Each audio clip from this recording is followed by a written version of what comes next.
Hello, hello, hello! Magandang araw! Welcome back sa lahat ng Cancer at sa mga bago, welcome to my channel.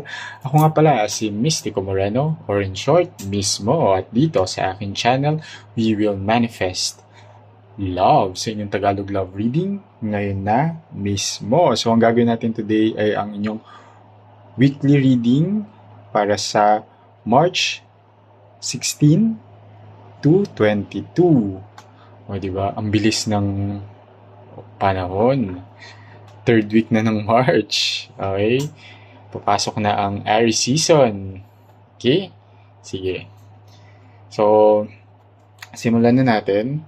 Itong reading ko, ang gagawin ko ay bubunot ako ng 3 cards from this tarot deck. At yun yung maging overall energy ng inyong love story this week. Diba? So, tingnan natin ano yung masasagap kong energy from the Cancer Collective. At habang binabalasa ko, gusto kong magpasalamat sa lahat ng Cancer na patuloy na sumusuporta sa aking channel. Please continue supporting by liking this video. It helps the channel grow. And sa mga bago, subscribe na rin po kayo.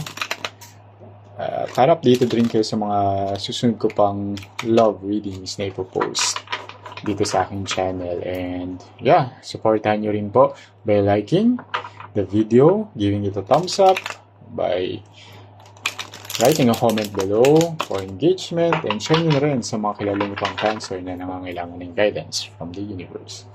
Okay, sige. So, simulan na natin. Okay, I'll pick the third card dahil March ngayon. First card, 10 of Cups. Second card, 2 of Wands. And third card, 6 of Cups. Okay. So, nakikita ko dito na someone is thinking, nagde-decide pa siya to come back or gusto niyang bumalik sa buhay mo. So, I can sense here na itong tao na to is someone from your past. Either you had a past relationship with this person or may naudlot na relationship or pag-iibigan, hindi na natuloy dati, tapos gusto nang i-pursue ka ulit ng person na to. Okay, as shown here with the 6 of Cups, which is a card of nostalgia, 2 of Wands, a card of decision. Okay, and 10 of Cups is a card of commitment and long-term relationship. Okay, so that's the overall energy ng reading na to. Tingnan natin ano yung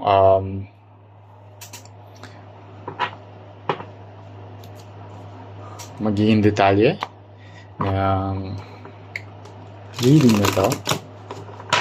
Habang binabalasa ko tong card, gusto kong i-remind ang lahat that this is a collective reading. So it may or may not resonate with everyone.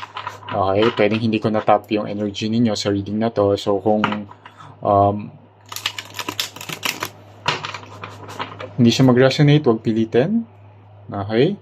Abangan nyo na lang yung mga susunod ko pang love reading or panoorin nyo yung mga past readings na na-post ko na dito sa Mystico Moreno channel. Baka isa doon ay mag-resonate sa inyo. Okay? So, bubunot ako dito ng 8 cards that would explain further kung bakit ito yung energy na lumabas. Okay? So, cut ko lang. So, same third card. First card, 7 of Wands. Second card, Ace of Swords. Tama nga. Okay. Third card, 5 of Wands. Fourth card, 2 of Cups. Fifth card, Seven of Pentacles. Sixth card. The Fool. Oh, babalik na to.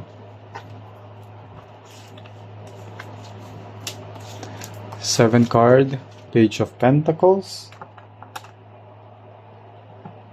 And last card.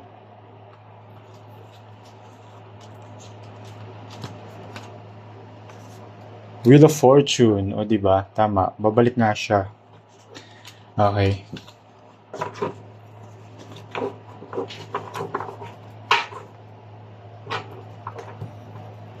Alright. Bottom of the deck, Four of Wands. Ew. Okay. Alright. So, yeah, babalik nga itong tao na to from the past. So, started with the Seven of Wands. Nag-end siya sa Wheel of Fortune. Before I continue, first, there's a strong energy of Aries, Aquarius, okay, Leo, Taurus, and Scorpio. So, pwedeng yun yung signs ng person ninyo.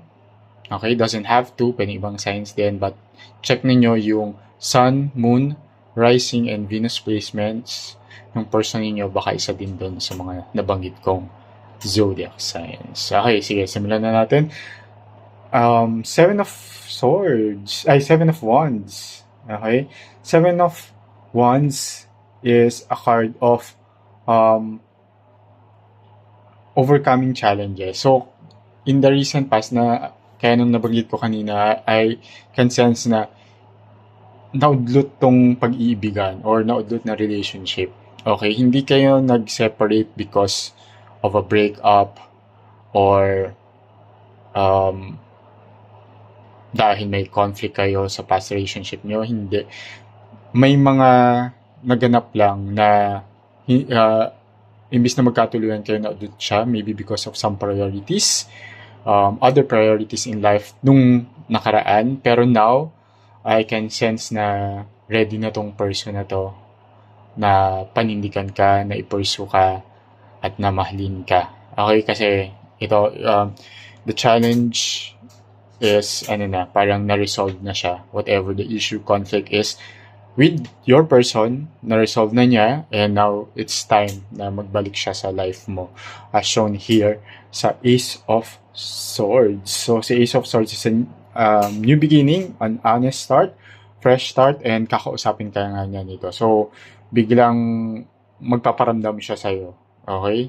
Either through a text message or biglang magpapakita siya sa kung saan ka nag-work at kakausapin ka niya. And ayun, he or she will ask for another opportunity, okay, or another chance para sa relationship nyo na hindi natuloy nung nakaraan. And as shown here by the Five of Wands, of course, it will be conflicting for you. Kasi parang biglang, but biglang nagparamdam to. So, there will be a bit of shock. Lalo na, ito yung hidden card, or bottom of the deck card, which is the Four of Wands, which is, ayun din, it's a kind of reunion and surprise, diba? And setting a milestone between you and your person. So, pero for you, syempre, parang all of a sudden or out of the blue, bigla siyang babalik sa buhay. Medyo madidisorient ka. Okay?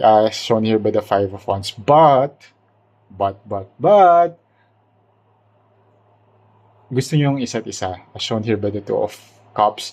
That's why may re-establish nga yung relationship. And there's a connection and there's still the attraction between you and your person. As shown here by the Two of Cups. Okay? And supported pa siya ni Seven of Pentacles, which is a card of, reflection. Parang, syempre pagdadating niya, gusto niyo yung isa't isa. But for you, dahil madidisorient ka nga ng konti sa pagbabalik nitong person na to na hindi mo rin ine-expect, parang i-re-evaluate mo yung situation. Magre-reflect ka, upuan mo siya, pag-iisipan mo. However, it will shift to a new beginning between you and your person as shown here by the Fool card. So, magkakaroon ng fresh start between the two of you. Tapos magkatapat pa tingnan nyo yung Ace of Swords and the Fool, which is cards of a new beginning, a fresh start, okay? An honest and promising start between you and your person. Tapos dito sa Page of Pentacles, okay, there will be a long-term potential, okay, and leading to something that is very abundant, alam mo yun, full of luck and fortune between the two of you. And ayun, so ito yung Wheel of Fortune, lalo na yun yung ending nung spread is Wheel of Fortune. It's like an energy of happily ever after, being destined together, meant to be, di ba? So parang pinagtagpo ulit kayo ng tadhana. Okay? So may mga naudot lang, may mga kailangan lang kayo ayusin in the past, pero ito yung path nyo, nag-cruise ulit siya, pinagtagpo ulit kayo. Okay? So, yan. Sana nakatulong itong reading na to. Maraming salamat. Abangan nyo na lang yung mga susunod ko pang love reading dito lang sa akin channel. Ako si Mystico Moreno. Or in short, Mismo. Kita-kits. Ingat!